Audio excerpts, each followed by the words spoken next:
Auzubillahi minash-shaytanir-rajim. Bismillahir-rahmanir-rahim. Dear students, अस्सलामु अलैकुम वरहमतुल्लाहि वबरकातुहू। मैं हूँ आपका इस्लामियात का टीचर मोहम्मद अशरफ।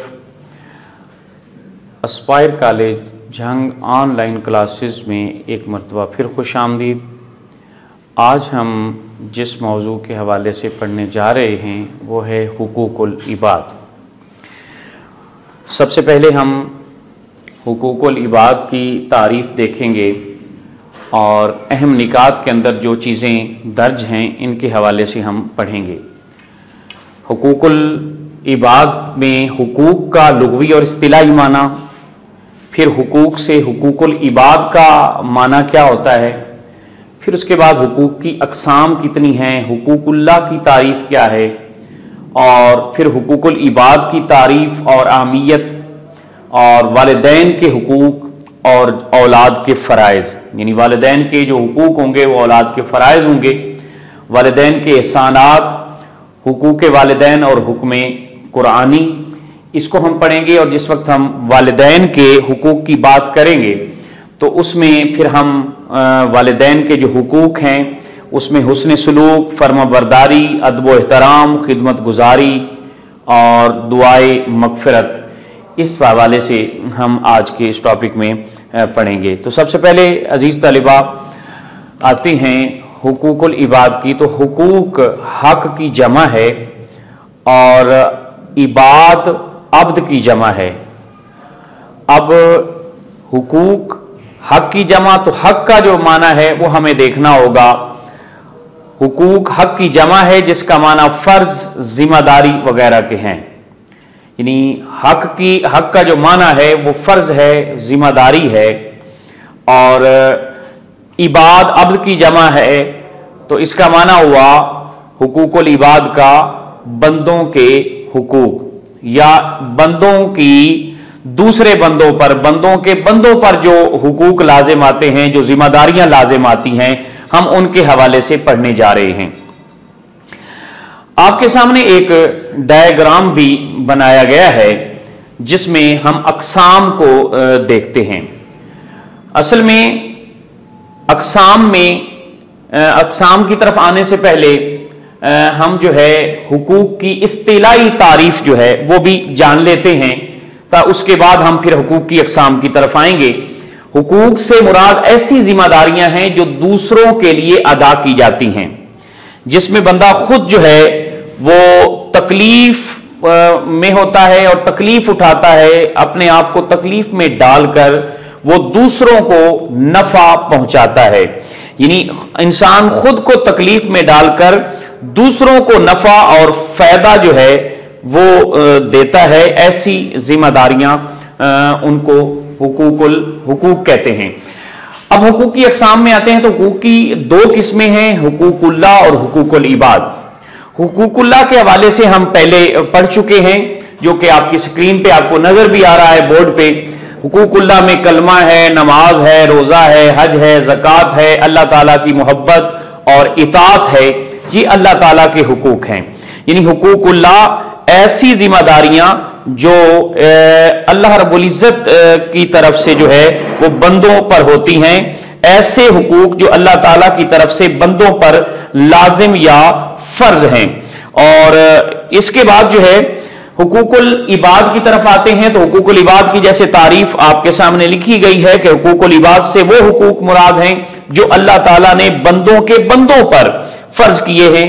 मसलन वालिदैन के हुकूक, असातिज़ा के हुकूक, हमसायों के हुकूक, रिश्तेदारों के हुकूक, और इसी तरह ज़ौजैन यानी मियाँ बीवी के हुकूक, और इसके साथ ही दीगर जो है वो मुख्तलिफ लोगों के हुकूक हैं, गैर मुस्लिमों के हुकूक हैं। तो ये हुकूकुल इबाद के तहत आते हैं, जो कि आपको सामने नजर भी आ रहा है कि हुकूकुल इबाद की लिस्ट में जो है ये तमाम दर्ज किए गए हैं। अजीज तलिबा, जिस वक्त हमने हुकूक की तारीफ जो है वो देख ली और फिर हम आते हैं हुकूकुल्लाह, तो पहले हमने पढ़ लिए हैं, अब हुकूकुल इबाद की तरफ आते हैं। तो हुकूकुल इबाद की तारीफ जो है वो भी हमने जान ली। तो हुकूकुल इबाद की तारीफ के बाद अब हम इनकी अहमियत जो है वो जानेंगे। असल में मुआशरती जो जिंदगी है, अगर फर्दन फर्दन सब लोगों को उनके जायज हुकूक मिलते रहें तो वो सुकून और इत्मीनान के साथ अपनी सलाहियतें मुआशरे की तरक्की के लिए इस्तेमाल कर सकते हैं और इस तरह खुशगवार माहौल बन सकता है। और इसी बात को हुस्न मुआशरत कहा जाता है। असल में जहां से हुकूकुल इबाद शुरू हो रहे हैं तो ये जो पहला पैरा है ये उसकी अहमियत के अंदर जो है वो आप दर्ज करेंगे। और अगर हुस्न मुआशरत के हवाले से एक शॉर्ट क्वेश्चन आता है कि हुस्न मुआशरत क्या है, तो ये पहली 2 लाइनें जो हैं वो आप हुस्न मुआशरत के ज़िमन में आप लिखेंगे। उसके बाद जो है जब आपस में एक दूसरे का हक मारने की रवश जो है पैदा हो जाती है तो ये बेचैनी और कशमकश जो है वो पैदा करती है।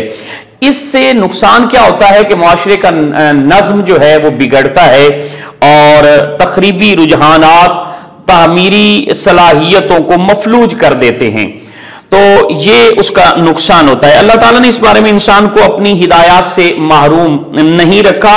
उसने इंसानों के दरमियान हुकूक का वाज़े तयन करके उनकी अदायगी को अपनी खुशनुदी और अदा न करने को अपनी नाखुशी का जो है सजावार ठहराया है। इसीलिए एक मुसलमान जो है जिस तरह हुकूकुल्लाह को मोहतरम जानता है, इसी तरह हुकूकुल इबाद का भी वो ख्याल रखता है। अब हुकूकुल इबाद में हम सबसे पहले जो है वो वालिदैन, चूंकि अल्लाह रब्बुल इज्जत की जात के बाद उसके रसूल सल्लल्लाहु अलैहि वसल्लम का हक है और रसूलुल्लाह सल्लल्लाहु अलैहि वसल्लम के बाद इस दुनिया में जो है सबसे ज्यादा हक वालिदैन का है। तो हम सबसे पहले वालिदैन के हुकूक के बारे में देखेंगे। वालिदैन के हुकूक, वालिदैन के हुकूक में सबसे पहले क्यों उनका हमारे ऊपर हक है। सबसे पहले जब तक हम उनके एहसानात की तरफ नहीं देखेंगे तो हमें इस बात की समझ नहीं आएगी। तो वालिदैन के सबसे पहली हेडिंग जो है वो देनी है वालिदैन के एहसानात। वालिदैन के एहसानात में कौन कौन सी चीजें आती हैं, कौन कौन से वालिदैन के एहसान हैं। आपकी बुक में ये पैरा जो लिखा हुआ है वालिदैन के हुकूक में, जहां से ये आगाज हो रहा है, तो इसमें एहसानात दर्ज हैं। मसलन सबसे पहले जो है इंसान को मुआशरे में सबसे ज्यादा जिन हस्तियों से मदद मिलती है वो हस्तियां वालिदैन हैं, जो सिर्फ माज इस दुनिया में लाने का और उसके वजूद को लाने का जरिया ही नहीं होती, बल्कि उसकी परवरिश, तरबियत, उस सारी जो है वो जिम्मेदारियों को अदा करती हैं। तो वालिदैन की जात जो है वो अपनी राहत को और चैन को औलाद के लिए कुर्बान कर देती हैं। तो अजीज तलबा, एहसानात, वालिदैन के एहसानात के बाद अब अल्लाह रब्बुल इज़्ज़त के फरमान की रोशनी में हम देखते हैं कि अल्लाह रब्बुल इज़्ज़त ने वालिदैन के हुकूक के बारे में क्या इरशाद फरमाया है। आपको अहम निकात के अंदर भी ये बात नजर आ रही है कि हुकूक वालिदैन और हुक्म कुरानी।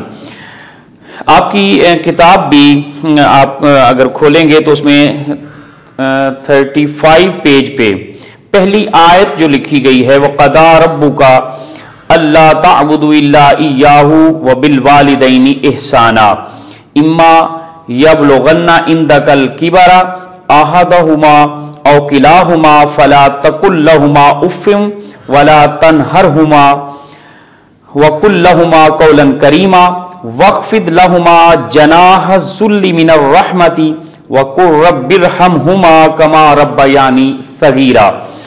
सूरत बनी इसराइल, सूरह बनी इसराइल की ये आयात मुकद्दसा हैं जो जिनमें अल्लाह रब्बुल इज़्ज़त ने वालिदैन के हुकूक के बारे में इरशाद फरमाया है। और हुक्म कर चुका तेरा रब कि न पूजो उसके सिवा और माँ बाप के साथ भलाई करो।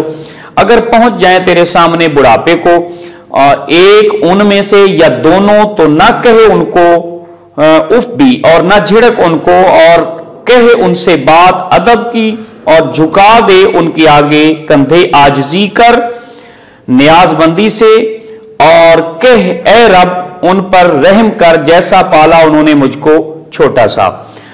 तो इसमें सबसे पहले हुस्ने सुलूक की बात अल्लाह रब्बुल इज़्ज़त में की है, वो बिल वालिदैन एहसाना के हवाले से। और उसके बाद जो है वो फर्मा बरदारी जो है उसका जिक्र है। फला तकुल लहुमा उफ़्फ़िन, उनके सामने उफ भी नहीं कहनी। اور اس کے بعد ادب و احترام کی بات ہے، وَخْفِضْ لَهُمَا جَنَاحَ الذُّلِّ مِنَ الرَّحْمَةِ، اور اس سے اگلی بات جو ہے وَقُلْ رَبِّ ارْحَمْهُمَا كَمَا رَبَّيَانِي صَغِيرًا، کہ دعا کے لیے جو ہے اپنے ہاتھ اٹھا اور رب سے مانگ کہ اللہ ان دونوں پر رحم فرما۔ عزیز طلباء، تو اس میں حقوق والدین جو ہیں وہ ان آیات میں اللہ تعالیٰ نے ارشاد فرمائے ہیں۔ تو ہم اسی آیت کی روشنی میں آگے سب سے پہلے جو ہے حقوق والدین اور حکم قرآنی، یعنی یہ آیت اور اس کا ترجمہ لکھنے کے بعد اس کے بعد پھر ہم جو ہے آپ کو سکرین پہ بورڈ پہ نظر آ رہا ہے کہ اہم نکات جو لکھے ہوئے ہیں، تو یہ 5 تقریباً ہیڈنگز بنتی ہیں۔ سب سے پہلے حسن سلوک ہے، والدین کے ساتھ جو ہے وہ حسن سلوک، یہ پہلا ان کا حق ہے والدین کا، جس کو قرآن مجید نے وَبِالْوَالِدَيْنِ احسانا، کہ والدین کے ساتھ احسان کرو، اس کے تحت اللہ رب العزت نے بیان فرمایا ہے۔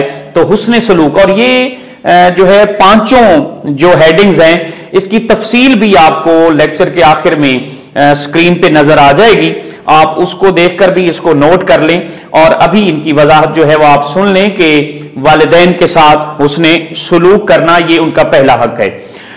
اس کے بعد جو ہے والدین کے ان تمام احکامات کی جو شریعت کے مخالف نہ ہوں، فرما برداری ضروری ہے۔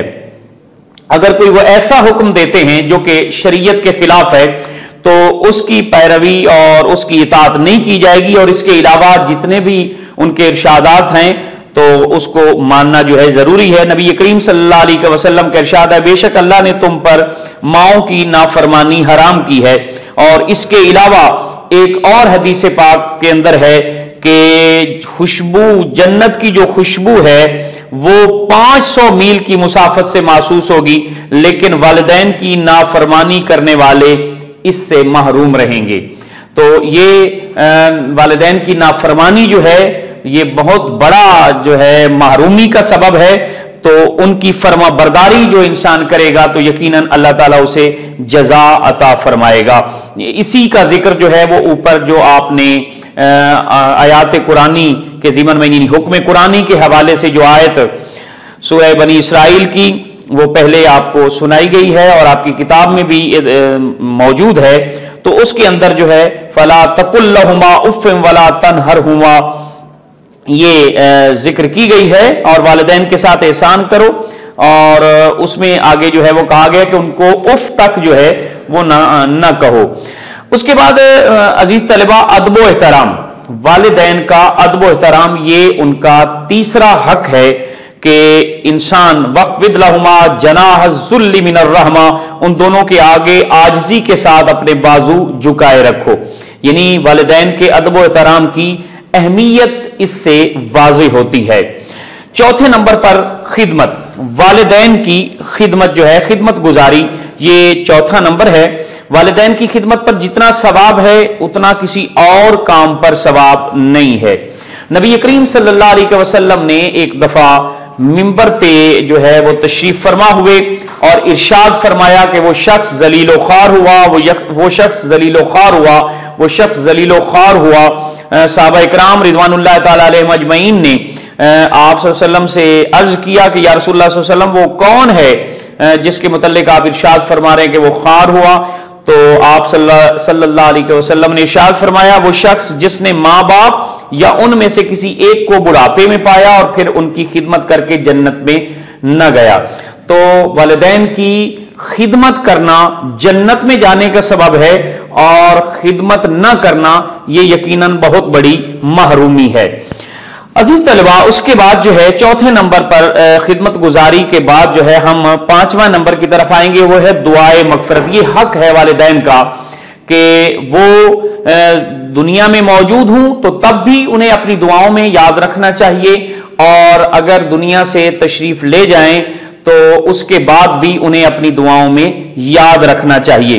والدین کے جو حق میں دعا کرنا، یہ تو قرآن مجید میں بھی سورہ ابراہیم کے اندر جو ہے، اور جس کو ہم نماز کے آخر میں بھی یہ دعا اکثر جو ہے وہ کرتے ہیں، ربنا اغفر لی ولی والدیّ، اے ہمارے رب میری اور میرے والدین کی मगफिरत फरमा। और इसी तरह हदीस पाक के अंदर भी ये दर्ज है कि नबी करीम सल्लल्लाहु अलैहि वसल्लम का इरशाद है, बाप की वफात के बाद औलाद की तरफ से उनकी बख्शिश की दुआ नेकी का काम है। तो यकीनन हमें वालिदैन को दुआओं में याद रखना या उनके लिए दुआ करना, ये उनका हक है, हमारी तरफ से कोई एहसान नहीं है। तो ये 5 हुकूक हैं जो कि वालिदैन के हवाले से, वालिदैन के हुकूक के ज़िमन में आप ये 5 हेडिंग्स लिखेंगे और इन्हीं के हवाले से आपने जो है जिस वक्त अगर आ जाए सवाल के नोट लिखें वालिदैन के हुकूक पे, तो फिर आप यहां से शुरू करेंगे वालिदैन के एहसानात, हुकूक के वालिदैन और कुरानी हुक्म, और उसके बाद फिर आप आएंगे इसकी तरफ जो है कि उसके हुकूक, और उसमें 5 हेडिंग्स जो हैं वो लिखेंगे। और अगर शॉर्ट क्वेश्चंस आ जाए तो जो जो जिस हवाले से भी पूछा जा रहा है वो सवाल, तो फिर उसका जवाब आपने देना है। तो अजीज तलिबा, ये हमारा जो है वो 9वां लेक्चर था इस्लामियात के हवाले से, जिसमें हमने हुकूकुल इबाद के ज़िमन में जो है वालिदैन के हुकूक जो है वो पढ़े और उसके हवाले से हमने मालूमात हासिल की।